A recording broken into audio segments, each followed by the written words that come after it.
Kuster, you're recognized. I am. Thank you very much. Thank you, and thank you to our witnesses for being here. I was just looking real quick for an email that I just received from New Hampshire, and wanted to thank you because it's a little bit of good news. We have signed up an important community partner of ours in the North Country in New Hampshire, sparsely populated area with lots of veterans, to be part of the CHOICE program. And I just wanted to reference that because we've talked quite a bit today about this transition and how long it takes. And part of that, I know, is to line up these private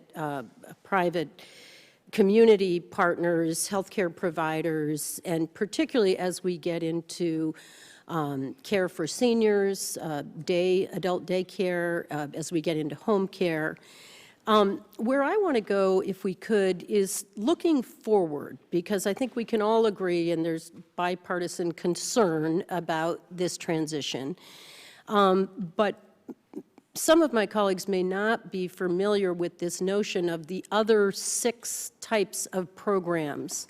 And as I know, as I've sat down with my VA, we've talked about when the CHOICE program is applicable, when the other programs are applicable. And it seems to me there's a multitude of dimensions, but if we could just take 2. One is the availability of services, so whether it's a network or whether it is a local provider that is willing and able and available to provide service. And the other, not surprisingly, is cost.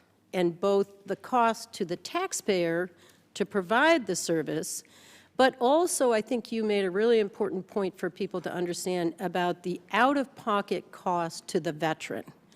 Because until we have an understanding of these decisions that are being made, we're not going to grasp the dimension of opening up access. And we had a note in our memo that said previously the VA has controlled access through distance and delay. And that's the reality, right? We made this promise to our veterans, and then the way we kept a lid on the cost of it to the taxpayer was that for most veterans it was either too far away or it took too long to get the service.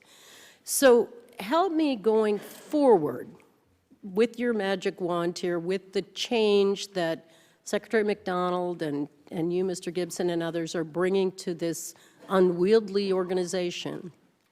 What would be the path forward to streamline these programs, provide direction within each of these different VISNs and each of these different communities, and get access to the veteran in a way that is timely and high quality and cost effective and efficient for the taxpayer? If I could ask Dr. Tuchschmidt to start out on that one, because he's done an awful lot of work precisely in this area. And I don't want to get too complex, but what is it that you need from us? Is this going to be a congressional change, and how can we get together with you in a bipartisan way to make that happen? So we have been working, spending really almost the last year since the legislation was put in place in November, working with Deloitte.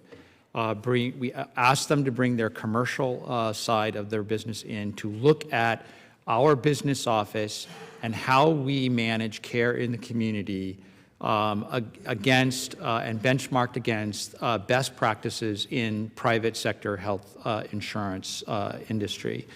We have identified they have helped us identify core competencies, and they have done a maturity assessment against best practices in private sector.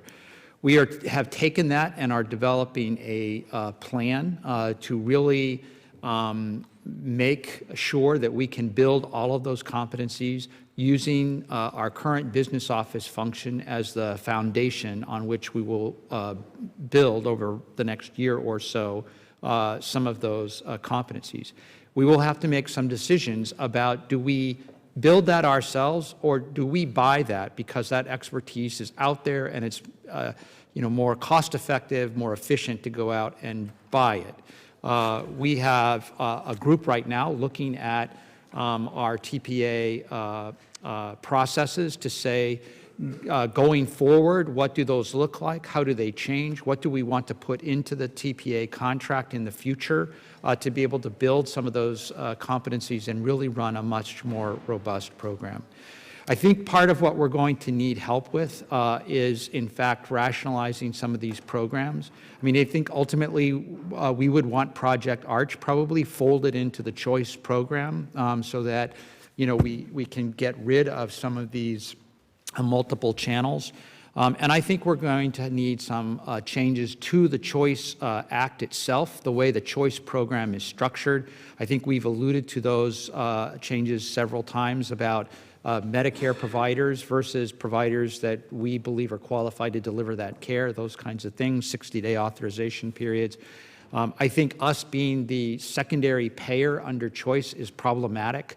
And it is very problematic in places where I was just a couple weeks ago in Alaska talking with the DOD folks and now are engaged with Dr. Woodson and his folks.